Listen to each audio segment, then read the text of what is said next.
Klay Thompson had to leave Game 2 of the NBA Finals with left hamstring tightness, and now of course his status is a bit up in the air heading into the rest of the NBA Finals. Welcome back everybody. For those new, my name's Brian and I'm a doctor and a sports fan, and it's my goal here to combine those interests to help explain different sports injuries and sports medicine topics in a way that's easier for you all to learn from and understand. If you're a sports fan, you like learning more about these types of injuries and seeing kind of what's going on when your favorite player gets hurt or gets injured, make sure you subscribe so you can stay up to date with future videos, and let's get started. The official word from the Warriors is that he had hamstring tightness. They haven't come out and really said the severity or extent, but we're going to talk about hamstring strains, specifically in regards to what happened with Thompson. Let's first dive into our anatomy to understand the muscles that make up the hamstrings. There's actually 3 different muscles that make up the hamstring complex. They're the biceps femoris, the semitendinosus, and the semimembranosus. They originate on the ischial tuberosity, or the big kind of bottom sit bone on the hips, and they run down past the knee to insert either on the fibula or on the tibia. And these 3 muscles work together to primarily flex the knee. A strain is basically a tear. It's a tear in the muscle,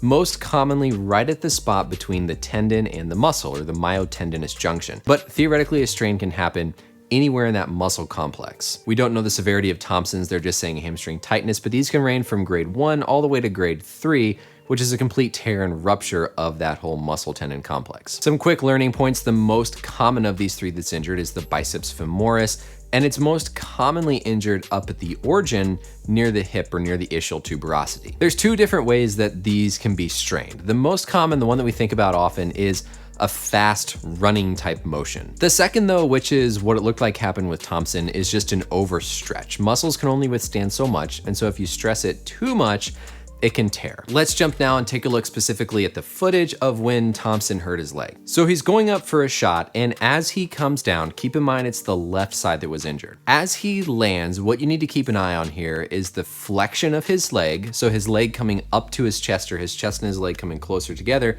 and the fact that his knee is relatively extended or relatively straight. Think back to our anatomy here, how those hamstring muscles originate up on the pelvis and then run down past the knee. So if you're forward flexed at the waist, so you're tilting your pelvis forward and then you're also straightening the leg, you're basically stretching that hamstring muscle as much as you possibly could. When he lands, you can see that left leg get really stretched out from the knee being an extension and the hip being flexed up by the waist. This is likely the episode where it actually got initially strained. We can see right afterwards, he's kind of grabbing the back of his leg near those hamstring muscles. He's trying to stretch it. And then later on, when we see him running down the court, we can again see as that leg is kind of coming out, he sort of catches, he sort of holds up, implying that maybe something got tweaked a little bit more in that same episode. Let's finish up talking about treatment and what this means for the rest of the finals. Obviously, we saw he wasn't able to come back, and it didn't matter. The Warriors were able to win anyways without him. But depending on the severity of what's going on, this could be something that could be a matter of days to weeks, to possibly keeping him out of the rest of the finals. We'll see what we get in terms of final diagnosis. I'm sure they're gonna do an MRI on his leg tomorrow to find the full extent of what's going on. But sometimes these hamstring strains can be aggressively rehabbed back within just a week or 2. Really just depends on the severity and how much limitation and function the player has. The biggest key to the initial treatment is RICE therapy. This stands for rest,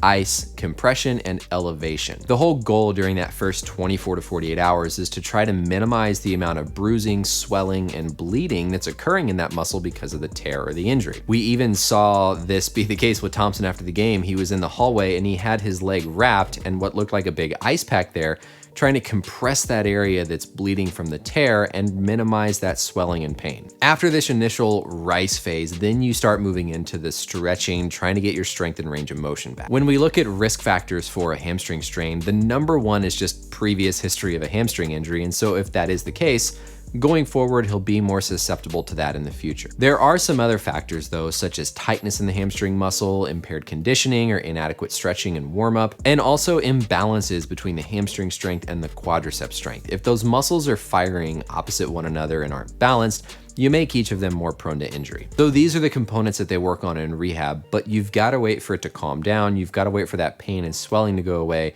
and ensure that that muscle can heal before you go and stress it and strain it again. So we'll see in the next couple of days what the official word is in terms of severity and extent of this injury. Thankfully in the finals, we've got a lot more time between games, so there's more time to rehab and heal, but just based on how much he was limping, how much pain he looked to be in, I wouldn't be surprised if he does end up missing game 3 as he just tries to heal. Even if he does come back, that site of the hamstring is going to be more prone to future injury, so it will be something to keep an eye on for the rest of the playoffs. Thanks as always though for watching. Hope you guys enjoyed learning something about hamstring strains, taking a look at the footage and trying to talking about what happens when this muscle gets overstretched as it did with Thompson. And until next time, thanks for watching, and I'll see you in the next one.